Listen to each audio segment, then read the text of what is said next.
We love supporting and promoting the creators of musical theater throughout the world, and we would love to have your support as well. Go to musicaltheaterradio.com and click on the Become a Patron button because a supportive community is a strong community. Welcome back to another episode of Be Our Guest here on Musical Theater Radio. I am your host, as always, Jean-Paul Yovanov. We are heading to, I believe, the North American West Coast today to talk to a composer who has written for film and TV and video games and, of course, theater.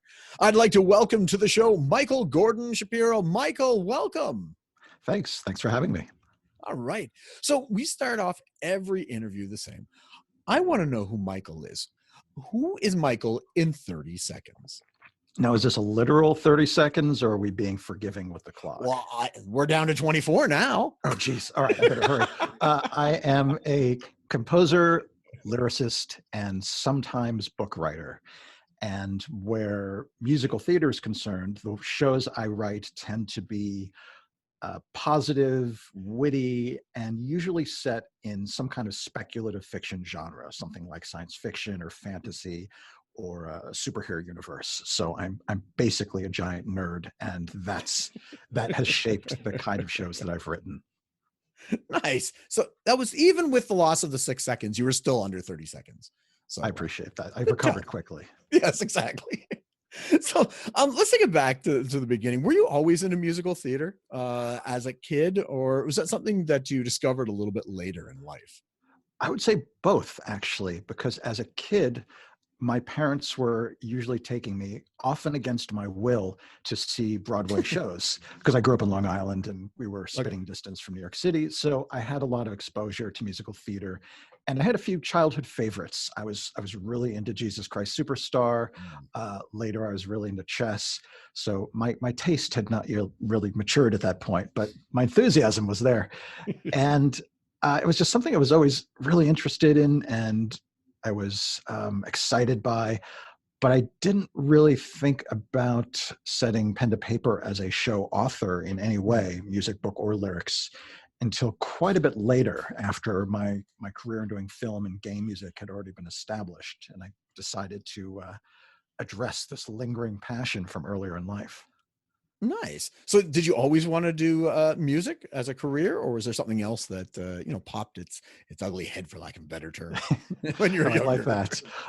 I was cursed with a lot of passions, and some were more practical than others. So in college, I was roughly a music minor, but I was actually studying artificial intelligence and cognitive science and a lot of things that were very left brain.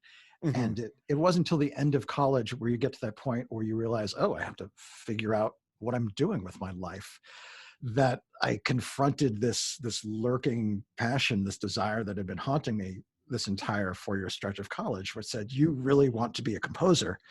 So I set about doing that. I pivoted into grad school for music, and I went to USC for film scoring, and I really plunged into that world, and that became my focus for basically my 20s. And that was my first career direction, I should say. Nice. Yeah, it makes sense because there was no future in AI and no money in that. Right. So you took the secure route with music. I fell back to my safety in being a film and game composer, because everyone knows being a software developer is just a dead end kind of career. Exactly. No financial security at all. So you went to college, you got you've graduated, you're writing music. What was the first thing that you wrote? Was it for the theater, or was it more for film and game and TV first? Well, it depends how far back you want to go into my history and what your threshold for music is. Okay, well, you know what? I like to go deep, so let's get into your soul and that first piece of music then. Well, when I was a kid, I would sit down at pianos, not having had any instruction, and just start improvising and creating, or playing tunes that I recognized, or playing Beatles songs from ear. And my origin story as a composer is that a kindly aunt discovered me just playing without having any instructions, and she threw her hands up in the air and she said, "He has to have a piano." And my parents looked at each other and said, "Okay." And 2 weeks later, a piano rolled up, and that got me started. So my earliest musical creations were really just improv, Yeah. just me as a kid at the piano inventing songs or instrumental pieces, or more often than not just randomly playing. And I think that was my earliest formative period. Is your family musical, or are you the anomaly?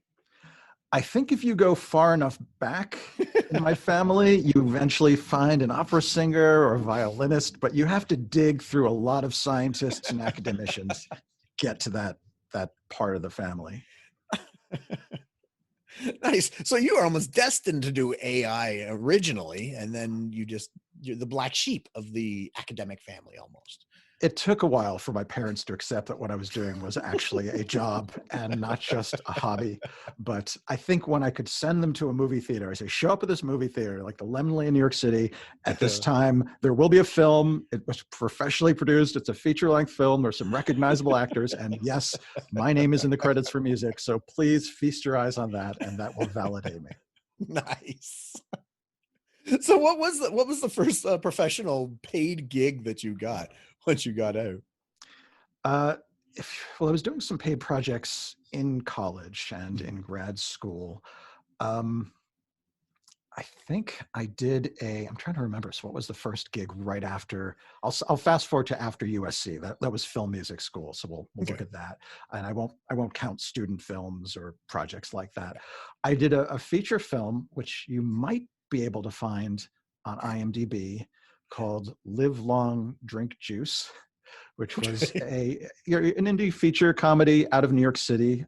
Both creators went on to have fairly impressive careers in the entertainment industry or in post-production, but that was I think their collaborative first project. And it was exactly what you expect. It was an indie comedy feature out of New York City, and it was funny and more or less anonymous, but that was, I think, my first professional gig out of any kind of college. And we had a music budget, and we hired some musicians, and we did things as kind of a microcosm of doing it the right way. Yeah. So that was a fun project for sure. Cool. So like I mentioned off the top, you've done film, you've done TV, you've done video games.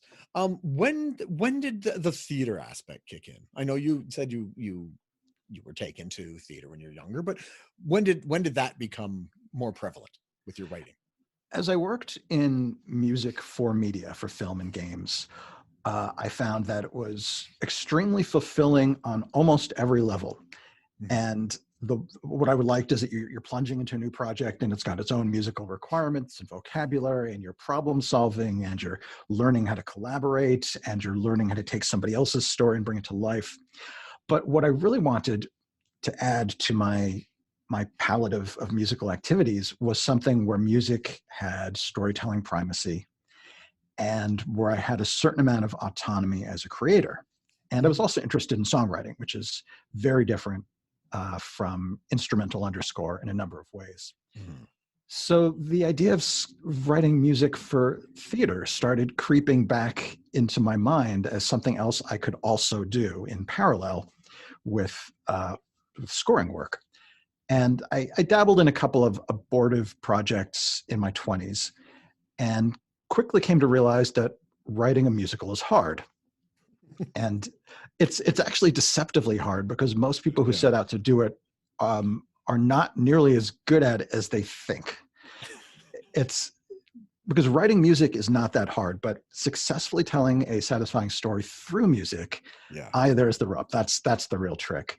And after fumbling around a bit, I reasoned, well, the way to get good at something that's hard is to do it a lot in microcosm, to iterate through the process and learn what you're doing wrong and learn where your strengths are and get better. So I started gently entering the choppy waters of musical theater by writing short musicals, 10 to 15 minutes long. And I would pick some genre, I would write a short musical, and either I would produce it myself in a local play festival, local 10 to 15 minute play festival, or I would find a festival somewhere in the world that would accept submissions and which they would then produce for you. Yeah. So one example of a festival like that is the Short and Sweet 10-minute play family of festivals, which originated in Sydney and is one of some. It exists around the world. So there's branches in Hollywood, there's branches in India. They're all over the place, but they are a type of festival that will accept your play and then they'll produce it for you. And some of their branches will accept musicals, not all of them, but Sydney at least did at the time that I was submitting. So I iterated through this process. I'd write a short musical, I'd see it produced one time or several times, and I slowly figured out what I was doing. I slowly learned how music and story interrelate and how to write lyrics and what makes audiences fall asleep and what makes audiences excited. And I just developed a body of skill and experience that helped me move towards bigger projects. Now, did you always be the triple threat in the creative sense of the book, music, and lyrics, or did you branch out and reach out to somebody to take care of, say, lyrics or book? The very first short musical I wrote was a collaborative piece. I reasoned that I wasn't good enough at book writing yet, and I should really find someone who was a playwright. So I worked with a fellow named Mark Harvey Levine, who is a very prolific and widely produced writer of 10-minute plays. And I figure, here's somebody who's good at an aspect of the thing I want to do. Let's work with him. So we put our heads together and created a musical called The Charmed Life, which is a 10 to 12 minute, basically a rom-com with the premise that a young woman finds that her life is unnaturally fortunate. She has this streak of good luck. Mm-hmm. Everything seems to be going right for her. And it manifests in that her chores are getting done mysteriously without her actually being involved, and her parking tickets are paid. So her life is just filled with this great fortune that she doesn't understand. And it's starting to freak her out a little bit. And it turns out that she has had for most of her life a secret admirer who's been quietly following her around and doing nice things for her. And that is the source of her good fortune. So the problem she runs into is, well, what do you do with such a person who's devoted their whole life to you, but you don't know anything about them and you don't have any connection to them? So that was the first musical, and that was a collaborative piece. And from that point, I often, but not always, worked with book, music, and lyrics. Another exception was the first non-short musical I wrote, the first proper one act of an hour or so in duration, was a collaboration with a fellow named Greg Crafts, who is a great playwright and now a close friend. And we wrote a family-oriented musical called Super Sidekick, the musical. And you can see the pattern of working in nerd fictional genres starting to rear its head. And in that case, he had a book, an existing play, and we collaborated on musicalizing it. So I did music and lyrics there. How do you feel about your lyrics? Because a lot of people, they're great at one, and then they dabble in the other, or do the other as well. Because I know personally, I'm much better at my lyrics than I am at my music. How do you feel about your lyrics? I think I'm pretty good. I put myself in top 25 percentile of lyricists. I'm not a staggering genius, but I'm pretty good. Is it an easy process for you? Because obviously music comes pretty naturally to you. Is coming up the lyrics, is that an easy process or a hard one for you? And what comes first? It's a good question. I don't find that consistently music or lyrics come first for me. Mm-hmm. I try to figure out what a song is about. What is the one idea of this particular song? What's the message? And sometimes I'll sit down and I'll think, oh, that idea sounds like this. Or sometimes I'll come up with a phrase or a chunk of lyric and say, okay, that's how I'm going to express this main idea. Now, how do I treat that musically? So I find that both processes they can be easy or hard depending on how clearly I understand what I'm trying to say. Mm-hmm. If I understand the idea of the song very clearly, if I know what the character's motivation is and how that fits in the story, the song can come very easily. And if I don't know what I'm talking about, and I'm just stumbling around and I think, all right, this should be kind of a proclamation of this character's identity, but what is it they actually want? If I'm in the fog, then both music and lyrics are agony because I haven't figured out what I'm saying yet. Totally understandable. Yep, all been there. So Super Sidekick, the musical, it was your first full length big production. How did that go? Like who put it on, and how was it received? That was a case of good fortune descending upon Greg and myself beyond our expectations. We set about expecting to produce it ourselves. Greg happens to be co-founder of a theater production company in LA called Theater Unleashed. Mhm. And so he had those resources available. So it was a pretty easy ambition to say, well, we'll get this produced somehow. But we didn't really think further than, I guess we'll bring it to a few schools. That was the scope of our ambition. Yeah. But we kicked it off with Theater Unleashed produced it at I'm trying to think, this festival keeps changing names. At the time it was called the LA Festival of New American Musicals. Let me give you another take of that. At the time it was called the LA Festival of New American Musicals. And forgive me, I think they're just FNAM these days, but that was our first production. We were under the umbrella of a festival, so we had a little bit of publicity. That went pretty well. So we took it to the Hollywood Fringe for 2 successive years. I think that was 2010-ish, but it might have been a year or two before that. And that might have been the end of it. But I'd had 2 short musicals accepted into the Samuel French Off-Broadway Play Festival. And that was another festival for short plays that accepted musicals. And that one was you come out here and produce it kind of festival. Yeah. So I came out to New York, where I'm from. It wasn't a big deal. And I didn't win either of the years I was involved, but I was having a chit chat with the head of Samuel French Literary. And they said, what are you working on? And I said, well, we just finished a family-friendly musical. And there was some interest there. So at their invitation, we submitted it to Samuel French, and then nothing happened for like a year or two. And we kind of gave up. We figured, okay, that's kind of a polite no. But I was in the middle of a convention when this email came in saying, hey, we'd love to publish your musical. So I immediately texted Greg in all caps, like, check your email right now. So that was tremendously exciting. So they did end up picking up for publication. And Super Sidekick has had a number of productions that we had nothing to do with, which is the ultimate privilege as a writer. Like, that's the dream, right? You want somebody else to run with your show and you not have to book theaters and beg people to show up. You just want the show to have a life of its own. So that's what happened. The show is now had a number of performances, usually in the middle of a country, at some local theater that's like bigger than all the East and West Coast theaters that we've produced and put together, like these enormous venues. And it's been a real delight seeing companies that are either comprised of young people or they typically perform for younger audiences take this show and reimagine it and come up with their own costumes, their own posters. That's been a real delight. Wow. Congratulations on that.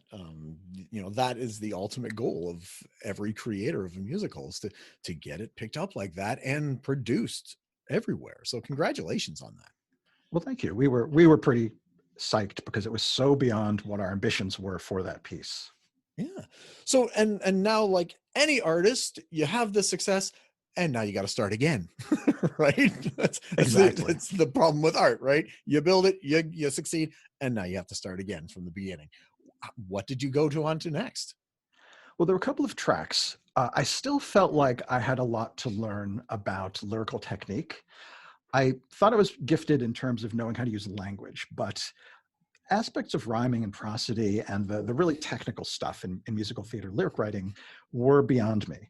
When I wrote Super Sidekick, the music and lyrics, I literally did not know the definition of a rhyme. And you'll often find that it shows in some of the lyrics I wrote for that show, which are much less technically sophisticated than what I would do today. Yeah. You can hear it. It's witty, but you're not always hearing perfect rhymes, and you're not always hearing accents fall in the right place. Mm-hmm. So I decided I needed myself some more education, and I discovered an organization which is now known as New Musicals, Inc., Yes. which is both a educational organization as well as a production company, a de facto production company. And I went through their core curriculum and learned what I needed to know about the technical aspects of lyric writing that had really been eluding me, or just I'd never been exposed to that body of knowledge before. Mm-hmm. And along the way, I learned a lot about just through dint of exposure. I learned a lot more about book writing than I anticipated, and how musical structure can help tell stories. And just it really rounded out my musical theater education. And it became significant because that organization years later would end up co-producing some of my later shows. So that was a very fortuitous turn of events, and a good choice on my part. For sure, for sure. That program, we actually play a few of the shows that came out of that program on the station. I also interviewed, oh man, I'm trying to remember who it was.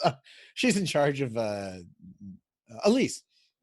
Oh, Elise Dewsbury, yes. Yeah. So I interviewed her already for the podcast. So yeah, I'm really, I know this company very well at NMI. And so congratulations on that too, because, they don't take everybody, you got to have some kind of talent to get into that. Yeah, Elise in particular was my essentially my mentor for a few years after I left the core program, and she has been the producer of the larger projects I've done since. So it was a really interesting situation where what started out as a strictly educational relationship evolved into more of a commercial collaborative relationship. Nice. Yeah, you never know where talking to someone, meeting someone is going to take you. Like when you went to New York and you met the Sam French person, it took a year and a bit, but you talk to everybody, you never know what's going to happen. That is a major piece of the advice that I would give anyone involving themselves in musical theater. And that is just to fling yourself into the universe of people and collaborators and media representatives and just everyone who's involved in this world, and be nice and take interest in people and make friends and make connections, and throw yourself into the Brownian motion of all these molecules bouncing into each other in unpredictable ways, because you just cannot anticipate how one connection might years later redound upon your career. Oh, for sure. This musical theater community is huge, but so small. Like everybody seems to know everybody from what I'm learning when I talk to people. So right. Yes, that's a great way to characterize it. After Super Sidekick, you went on to some other stuff. Tell me a little bit about the bully problem, because that's how I met you. I don't know. I discovered this show about a year and a half ago, I think, and then I sent you a communication to learn more about it. And yeah, tell us a little bit about the bully problem. So the bully problem was the next step in my slow, gradual self-education in what am I doing in musical theater writing. Mm-hmm. So if you see an evolution from the early 10-minute musicals that I did to Super Sidekick, which was a collaborative 1-hour show, I reasoned that I was about at the part where I should try writing a proper full-length, hour and a half, single author show. So then there were 2 failed projects that I won't talk about. And then, no, I worked on a couple of shows where I will file them away as learning experiences. Yeah. And one had a workshop and the other one kind of died at the book writing phase. Those were very important educational experiences, but I don't have a ton to show for them yet. Yeah. So having learned a lot, I went through my mental list of story ideas, and I thought, I kind of wanted to do a story about a musical about a kid with a robot bodyguard. That's what was on my list of items for a long time. And again, you can see the sci-fi orientation of where my instincts tend to go. Yeah. So I developed this with Elise Dewsbury, with the aforementioned dramaturg at NMI for a couple of years. I think I started early 2016, and it went through a number of iterations, and as is the style of collaborations at NMI, I started with the book before I wrote a lick of music. We just wanted to make sure the story was in decent shape. We did a private-ish reading, like a staged reading in front of about 50 people. And what happened after that, which was really cool, was I submitted it to the ASCAP Stephen Schwartz Musical Theater Workshop. Yes. Which the affiliation, I think, changes names, but I think ASCAP is always involved and Stephen Schwartz is always involved. And that was one of 2 accepted shows for the 2000, I believe, 18 Los Angeles iteration of that particular workshop. So I got to take about 45, 50 minutes of the show and present it to Stephen Schwartz and 2 other industry panelists and 1,000 or whatever it was of my best friends. They did it at I forget the name of the theater, but it's in Beverly Hills, and it's fairly capacious. So there were definitely hundreds of people in the audience. And I got to present an excerpt of that and got really useful feedback as a result of that process. So that was the second iteration of the show, if you think of our stage reading as the first one. So if you've ever been to one of these workshops, you know that Stephen and friends are not shy about giving very strong feedback. And I was indeed the recipient of a lot of strong suggestions about how the story needed to be improved. Yeah. And after a few weeks of shame and discouragement evaporated, I looked objectively at the notes I'd been given, and I thought, yeah, they're right. My main character isn't likable at all, or we're getting really distracted from the main character's mission about midway through Act 1. I really need to fix that. So that was profoundly useful, as emotionally difficult as it was at the time. At that point, NMI came to me and said, hey, Mike, we are thinking of producing some musicals, full-length musicals in the Hollywood Fringe Festival in 2019. Here we are in the summer of 2018. What have you got? Yeah. And I pitched 3 different shows, one of which was The Bully Problem. And I said, I am confident I can get this down to the 1.5 hour length that would make sense, which is kind of the outer limits of the duration of an acceptable Fringe show. Yeah. And at that time, The Bully Problem was, I think, 2.5 hours. So my saying this, it involved a lot of confidence in myself that I'm not sure that I deserved. But of the 3 shows that I pitched, they said, let's do The Bully Problem. We developed it here. We know it. We see some potential in it. And I set about with a machete, just chopping it down and making it a much tighter and frankly, much better show. Yeah. And that is the version that a year later we took to the Hollywood Fringe. And how did that one get received? It really went well. All of my disasters happen off stage. Like my crises are always things that happen in workshops or at the writing stage. And that's when I have my miserable failures. And I think if you're going to fail, that's the place to do it. Oh yeah, for sure. But this went really well. I was very aggressive in marketing. I did the whole Fringe thing. I went to every single get together. I went to bars and handed out postcards for my show. I did the song and dance you need to do when you're dealing with an audience that primarily consists of people who are also presenting at the Hollywood Fringe. It's a very tight-knit community. And we sold out every performance. We got predominantly very positive reviews. You always get 1 or 2 grumpy people, but if you look at the Fringe page for the show, it's just glowing review after glowing review. Yeah. And the local press loved us. And we were nominated I think we were the most nominated show for the Fringe Awards that year. Wow. Very cool. Yeah, I treat reviews like figure skating judges. You take the top score, you take the bottom score, and you drop them because they're both, and then whatever's in the middle is probably the truth. So. Right. You don't quote your friends and family members. Exactly. You don't quote the people who are showing up with an axe to grind and hate everything you do no matter what. And yeah, there's that big chunk in the middle, that the 2 standard deviations on either side of the mean. Yeah. Awesome.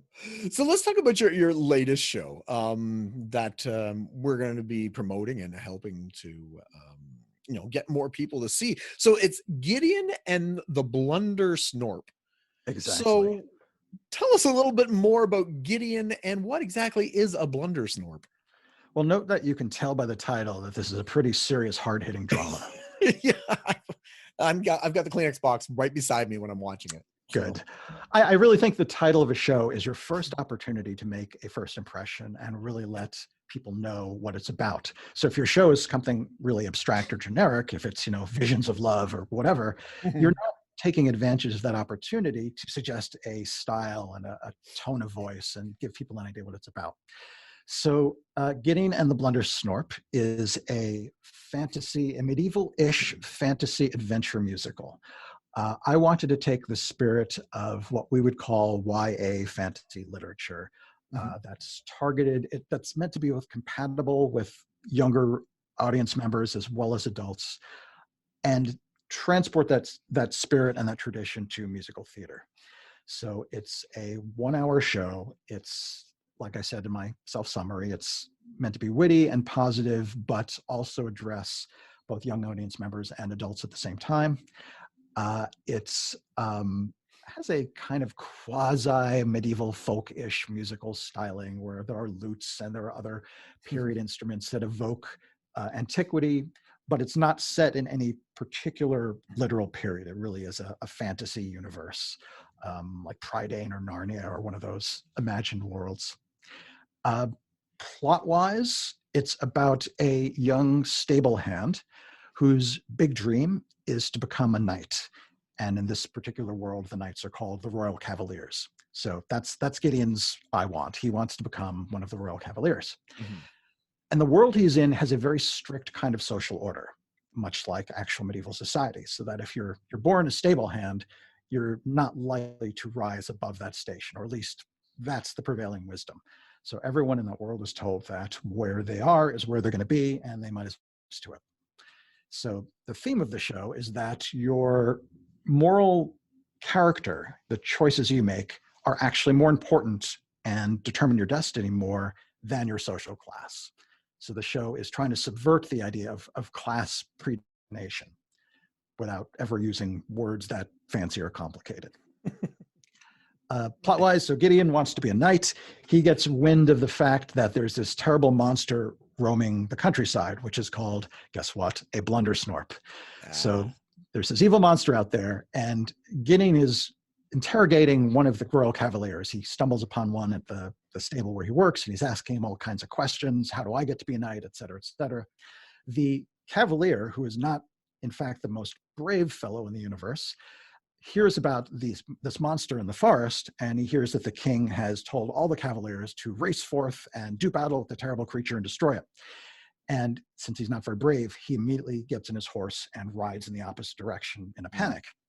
Now, in doing so, he accidentally leaves his pack and sword behind on the ground because his only desire is to get out of Dodge. And Gideon stumbles upon the sword and the pack that's discarded and says, oh no, Gideon's rather naive. And he's has a little bit of an overinflated idea of the moral character of these knights. So he figures that this cavalier went off to face the monster and accidentally left his sword behind. So Gideon decides, well, he's in big trouble unless somebody brings the sword to him. So Gideon grabs the sword and races off. He thinks he's chasing down this careless cavalier who's gone off to fight the monster, when in fact he's actually racing headlong into danger himself. And you can probably piece together that this involves a encounter between Gideon himself and the monster later on. Nice. So the only other point of the story that's of, I guess, interest at the synopsis level is that along the way, he's kidnapped by bandits and he teams up with a young noblewoman named Alana. And Alana's deal is that she is also buying into this idea of social predestination because she's a member of the nobility and she thinks she's better than everybody else and that her future is to be part of the aristocracy and hopefully royalty one day. And the two of them put their heads together, and during the course of the show, they slowly come to the conclusion that the social destiny that they've all been told to expect is not necessarily what they have to do. Gideon doesn't have to necessarily be a stable hand just because he was born that way, and Alana realizes that maybe she's not that happy being a member of royalty, and maybe there's another life awaiting for her where she would have more autonomy and choice in what she does. So that's my attempt to smuggle in a good message in an entertaining and plot-driven musical. Nice. And now this show is available to watch online, isn't it? It is. Our original plan was to be a kind of follow-up to the Bully Problem. We thought Bully Problem went well at the Hollywood Fringe. Let's do that again. So we had planned to stage at the now canceled 2020 Hollywood Fringe. And that, of course, was a victim, like so many other theater events, of the pandemic. And as we saw the writing on the wall, Elise and I put our heads together and we said, well, what possible futures are there right now? And what could we do if there's no Fringe this year? And we came upon the idea of doing a video version of the show using Zoom as our medium, where the actors would all be recording from home and singing from home, and they would literally teleconference into a Zoom meeting, and we would record the show, or a kind of approximation of the show, a strange, socially isolated approximation of the show, Yeah. where no one can actually see one another except through Zoom windows, and figure out what it would mean to try to create a musical in this very odd, simultaneously high-tech and low-tech kind of medium that has swept the world since the hiatus of musical theater. So as a result, we put together what is now the first incarnation of this musical, which is an online, created in Zoom, quasi-movie. I mean, it's essentially a super low-budget movie musical instead of a stage musical. And that has become the way that the show entered the world. Very cool. Yeah, so we're going to be promoting it on our social media pages, and by the time this airs, it'll be out there. What's the website that you can find this at? If you go to GideonMusical.com, you will find both general information about the show and the usual things you'd expect, like backgrounds and some music samples. And you'll also find a link to the online version of the show. Now, we did an initial release of the show last month, and that was a one-time event, and we had a chat with our cast.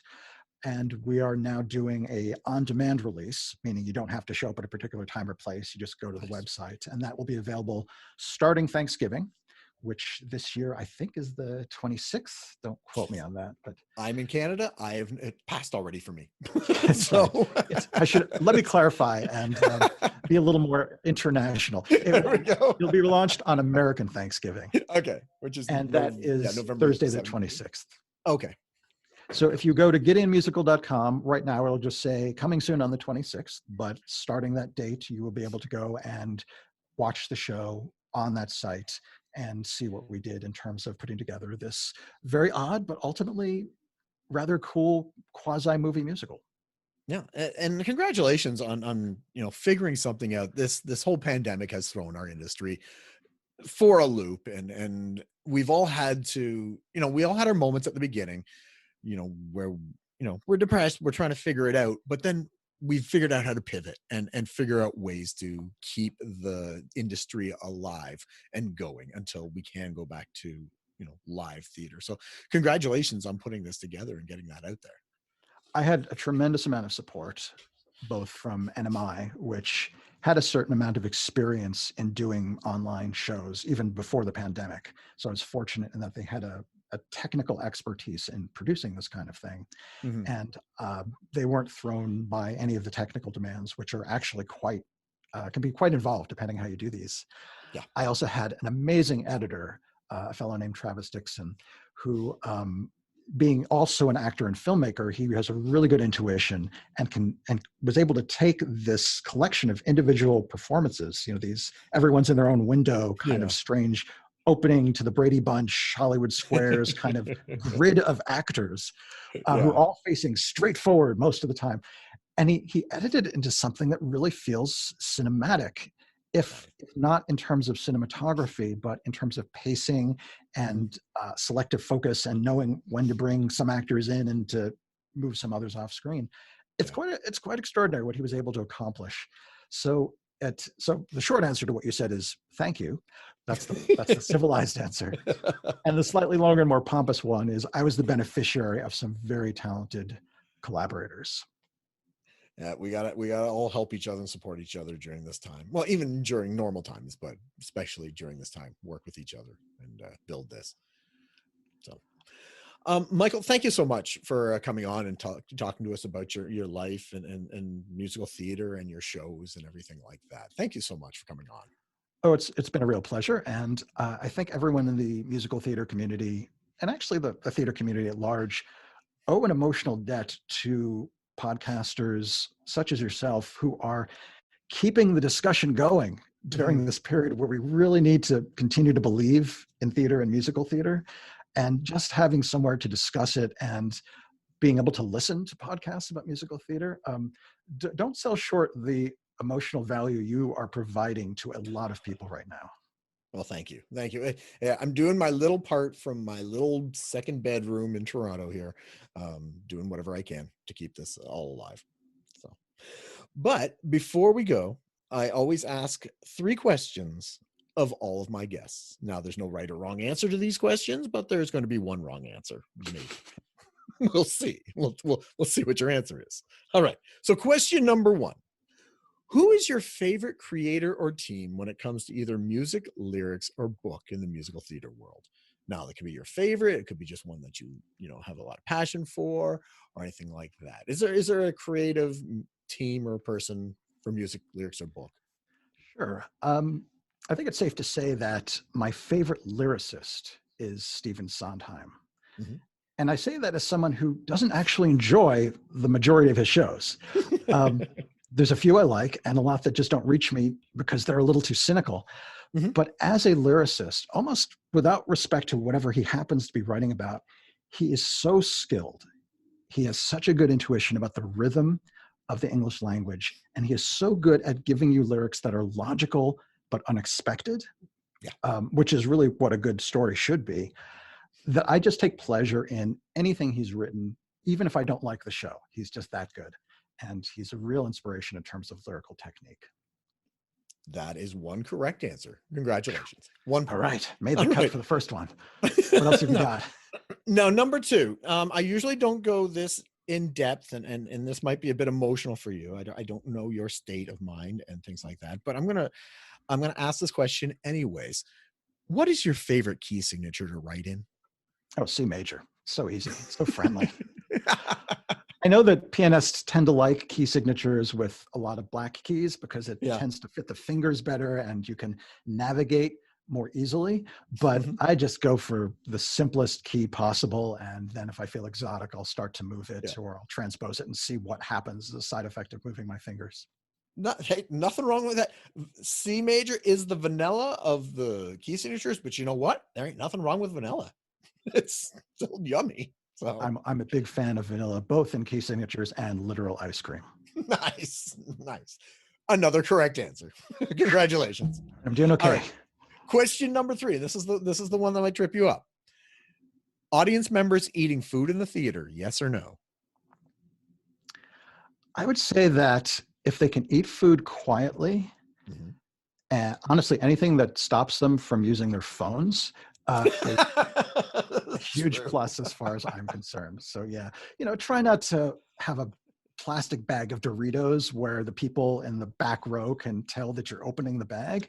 But if you've got something discreet and quiet, then that's between you and whoever has to clean the upholstery on the seats later.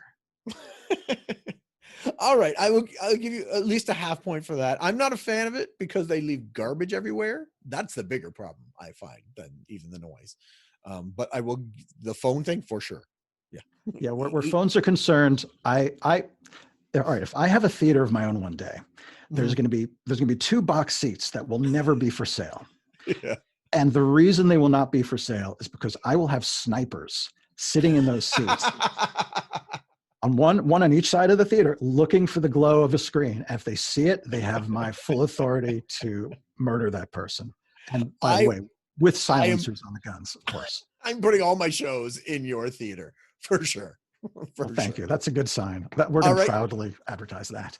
You know what? I'm going to discard the food question. I gave you half point. I'm giving you a full, 2 points for the sniper question, the sniper answer. Excellent. I've redeemed myself at the last minute. Yeah. Congratulations on the passing all 3 questions.